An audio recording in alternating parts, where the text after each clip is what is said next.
I've always enjoyed handling paintings. I've always felt at home with them, always shown them great respect, irrespective of their value or whether they're very well-known paintings or lesser well-known paintings. They all deserve the same kind of respect.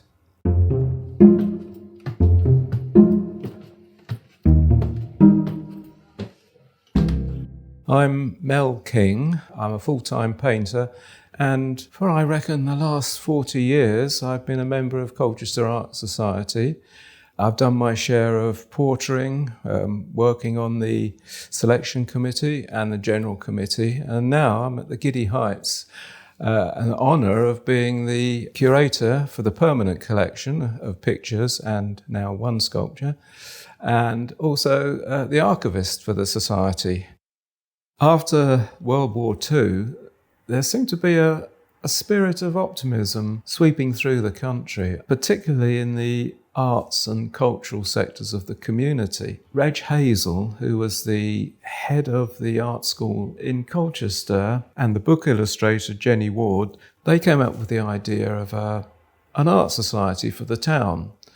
And they asked Roderick Barrett and Henry Collins if they would go over and see Cedric Morris at Benton End. He thought the society would be an excellent idea, but he didn't want to be first president. And he suggested John Nash. And of course, John Nash at the time was teaching at the art school as well. And he readily agreed. The first meeting of the society was on the 23rd of March, 1946, at number 15A High Street in Colchester. And that is where the studio of Sylvia St. George was. Those present at the inaugural meeting were Cedric Morris, of course, John Nash, Roderick Barrett, Henry Collins, Roland Sudderby, Lucy Harwood, Sylvia St. George, and quite importantly, Tom Moody. He wasn't an artist, but he was a very good committee man, I understand. I think that's why they asked him. And he kept very accurate journals, and he wrote a little diary piece about the actual meeting. Cedric Morris he described as whimsical and an inveterate pipe smoker, which may have summed him up, I don't know. I sometimes see myself as a rather glorified litter picker, because I have reams and reams of agendas, minutes for the general meetings. Then there's an amazing amount of financial reports.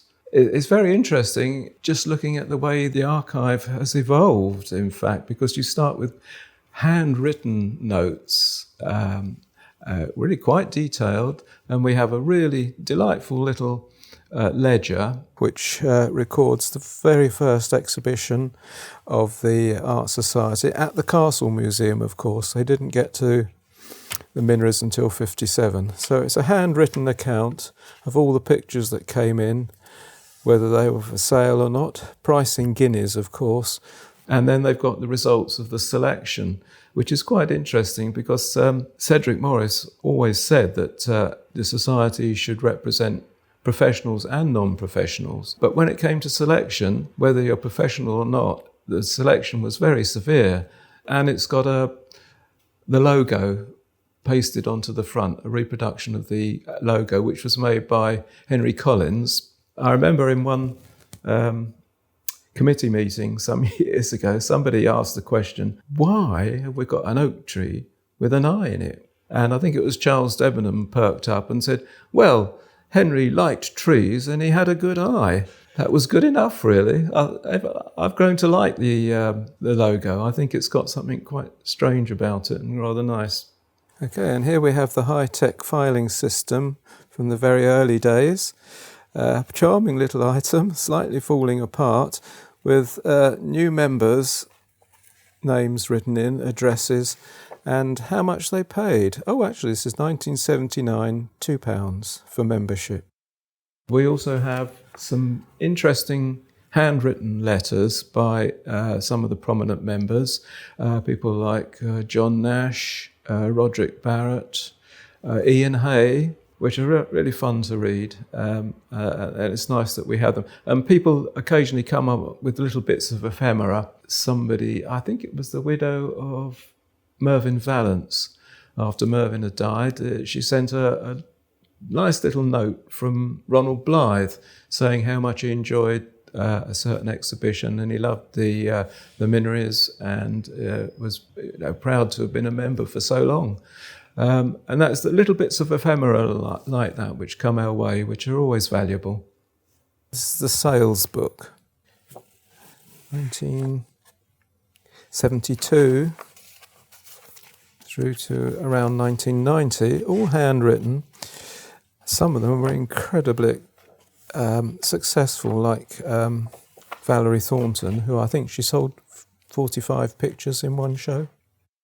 Colchester Art Society quickly gained recognition as one of the leading art societies in the country.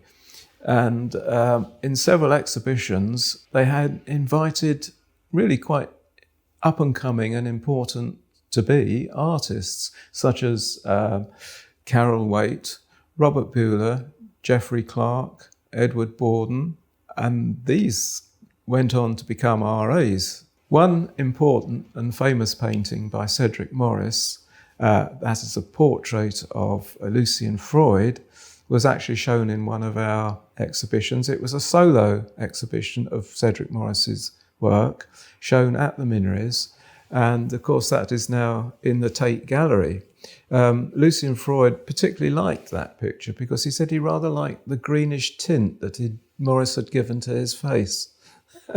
And here is the 2016 catalogue of the Art Society collection, permanent collection, compiled by Evelyn Bell, all photographs by our steadfast photographer Doug Atfield.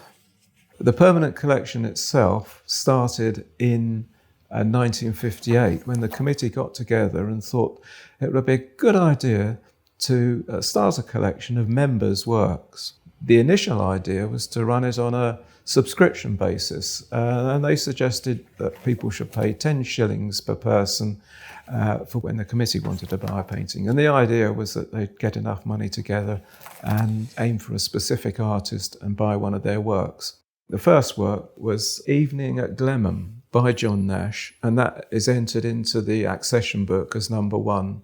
For some years, the Society ran a loan scheme whereby any member could borrow any picture or sculpture from the collection for a mere £10 a year.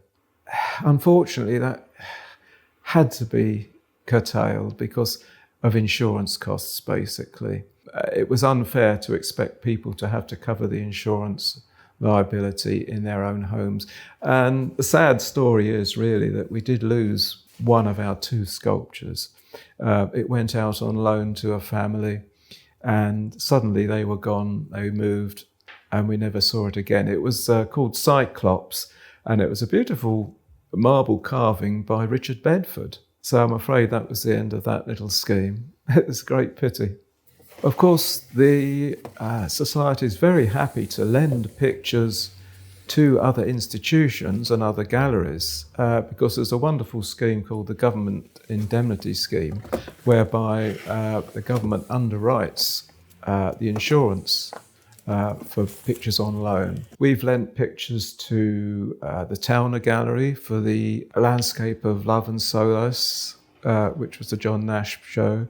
And we lent works we went cotyledon and eggs to the Garden Museum for an exhibition dedicated to Cedric Morris, and that was in 2018. And of course, First Sight, which is just across the road to us, we've lent them works several times. And the beauty of this scheme is that there's no money involved. We don't hire out pictures to other galleries, and they don't expect us to pay them if we want to borrow anything. We're able to keep the pictures mainly out of light, which is one of the damaging elements that we have to be careful of, and we can keep them fairly dust-free as best as we can. But one thing we can't control, of course, is time, and that inevitably has an effect on the paintings, especially prints and drawings. Sometimes when poor quality materials were used for mounting and backing, the acid in the materials seeps out and eventually will destroy certainly the mounts and eventually the paintings themselves. So there's an ongoing program of renewing mounts with replacing them with museum standard conservation board and acid-free boards and papers. It's astonishing what poor quality materials were used up until quite recently. I mean, when I take the painting apart sometimes, the sellotape, sticky sellotape, very poor quality backing. Sometimes a watercolour will be straight onto hardboard at the back. But now that's all changing, thankfully, and the much better quality materials are coming through. Okay, this is Pure Abstraction by Let Haynes, Arthur Let Haynes. He was Cedric Morris's partner, and this is one I've remounted. I've kept the original rather lovely grey mount. Might be slightly dubious, so I've double mounted it now with an acid-free mount behind it, and then replaced the original cardboard back with all its little notices and inscriptions on it. We try to keep the frames as original as possible. There's very little need to replace a frame, and there's a lot of fun in what people frame their pictures up with. For instance, the Cedric Morris, he just used to find old frames, and it's not a beautiful frame by any means. The painting is stunning, but the frame is not quite so appealing, but you couldn't change it because it's part of the history of the painting. And similarly, anything that's on the back of a painting is always kept. Just scrawled notes, stickers, bits of paper pasted on, exhibition notices, and that all builds up towards being part of the archive. The Society is still actively collecting paintings and sculptures, artworks in general. We have a certain amount of money that we like to put towards paintings. Usually a small committee of perhaps 3 or 4 of the general committee will undertake that task. It's good that we're getting some of the newer stuff in. Elizabeth Morris, I think. It's usually just a matter of deciding on an artist that we'd like in the collection and finding one in an exhibition or from their studios. And we're also incredibly lucky with the generosity of people who, for some reason, they've perhaps inherited a picture and don't know quite what to do with it themselves. They haven't got room perhaps to house it at home, or they're just not interested, or perhaps the person who they inherited it from specified that it should go to an appropriate home. Well, that's the case with the beautiful Lucy Harwood painting. So when it comes to donations, again, we have a small committee of 3 or 4 members from the general committee. Normally, we really only accept paintings that are by members, with the exception of Rosemary Rutherford. Rosemary Rutherford. In the extraordinary frame. 1937, shown at the New English Art Club. She was very important at Benton End and was a close friend of Cedric Morris. And she did show with us, but it's not 100% certain that she was a member. But it was such a good, strong association that we just couldn't refuse those donations. And they were in excellent condition, really, so we couldn't refuse that. A verifiable provenance, of course, is very important. And also, we really do have to look at the actual work. We can't work from photographs or images sent over the computer. We actually have to see the work in person to check it over and make sure it's all bona fide and in good condition. The job of curator, keeper and archivist is absolutely fascinating. Specifically, if you are really interested in your area and finding out about connections between artists, particularly places associated with artists. In a way, I feel I've almost done a degree course because there's been so much research I've had to do, and there's practical side, and there's a kind of theory side, and the acquisition of knowledge. I'm just hoping there's a little certificate at the end.